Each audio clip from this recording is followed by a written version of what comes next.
नमस्ते। म कार्यक्रम प्रस्तुता सुन्दर देवी पोखरेल। आज पनि तपाईहरु समक्ष केही मोटिभेसन स्पिचहरू व्यक्त गर्ने क्रममा जुटेको छु। सुरुवात गर्न चाहन्छु। जीवनमा परीक्षा लिने क्रमहरू अलग-अलग हुन्छ अरे के। जस्तै मानिलिउँ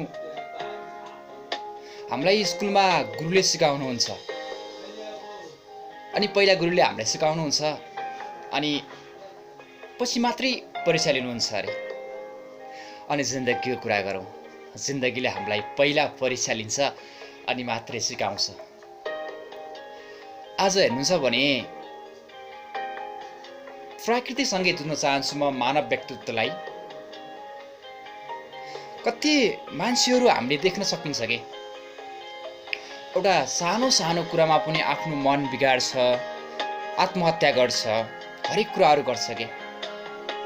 तर उसले कहिल्यै पनि सोच्दैन म भन्दा दुःख पाउने व्यक्ति अरू पनि त छन् होला भनेर। तर केवल उसले आफ्नो दुःख मात्रै देखिरहेको हुन्छ। आज हेर्नुहोस् त, बाहिर एकदमै पानी परिरहेको छ, झ्यामझ्याम बर्खा लागिरहेको छ।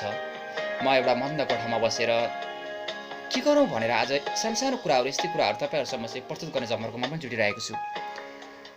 र आज हेर्नुहोस् भने त मान्छेहरू कस्तो टाइपको हुन्छ भन्दाखेरि सानो कुरामा पनि चित्त दुखाउने अथवा चाहिँ जिन्दगीसँग जुझ्न नसक्ने मान्छेहरू यहाँ हजारौं लाखौं छ कि विश्वमा। र आज नर्मली म प्राकृतिकसँग जुझ्न चाहन्छु। भर्खरै मैले खेतमा सानो मकै देखिरहेको, मकैको बिरुवा उम्रेको देखिरहेको छु कि ठुलो पानी परिरहेको छ,